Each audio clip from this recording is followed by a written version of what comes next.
So with that, we're at $2,800 before taxes. So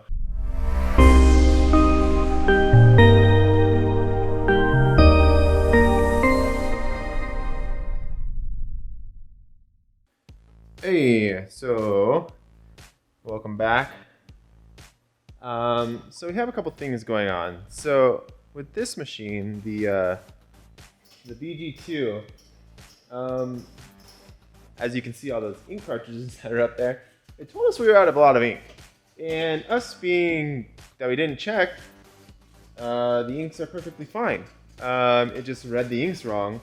I don't know why. And if you're in the industry, you know how much each one of these cost. And if you don't need them, well, I guess you'll eventually need them. But it's an added expense once you're there. If you want to talk ink costs, so let's talk about ink costs right now. Let's check this machine. So the RF640 carries these. These are the only Roland approved aftermarket inks you can buy and put in this machine. The New Tech ESM2, and this takes 8. This takes 8 cartridges. Each cartridge of the New Tech, I believe, is $98. So there's 8 of these. Let's say plus taxes, we're probably around like $950 for ink in this machine. Okay, now we go over to the VG2. There are 8 cartridges, as you can see, including orange. In this machine, right now we're getting a discount ink. Each cartridge is $102. So after taxes, probably looking at $970. So let's just round them up, 1,000, 1,000. And then we go over to this bad boy. We go to the HP 570. So the HP 570 we got because mainly in the long run we save money on inks. But in the short run, this is how much ink that these take. Take a look. Down there, hold on, let's get you back level. So down here are the ink cartridges. Those are 3-liter or 3,000 cc ink cartridges. They run $399 a piece. So basically $400. There's 7 of them. So with that, we're at $2,800 before taxes. So probably looking at $3,100 just to fill this machine up with ink. That's a huge expense. But if you really calculate it out, 3,000 cc's of ink compared to 500 cc's of ink. So there's 6 of these ink cartridges in this machine. So if we really equate it out, this would be like spending $600 on these inks per color when you're spending $399. So in the long run, you're saving $200 in replacing the same amount of ink in each color, which is awesome. And you go through ink a lot less in the HP.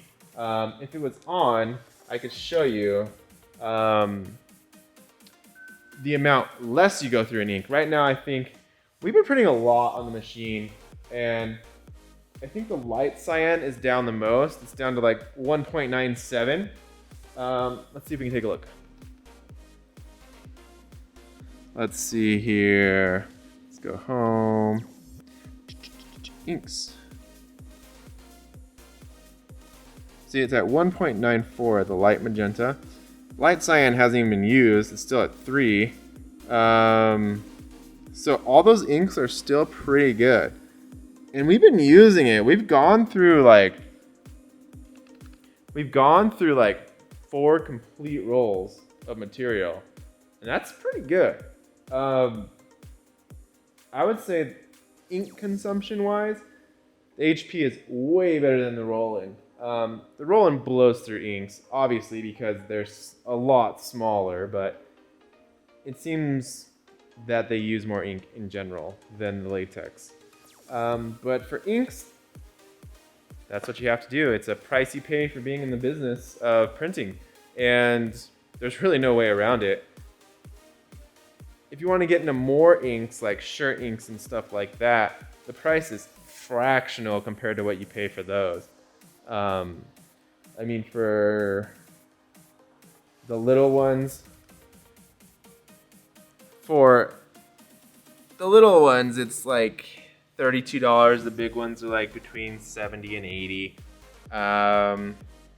Honestly, the ink cost for a shirt is fractional. It's like cents, like pennies, I meant. It's pennies compared to other stuff. So yeah, that's inks for you. And maybe you've got some insight onto what printer to buy to save some money on inks, and what printer not to buy to spend money on inks. AKA that one.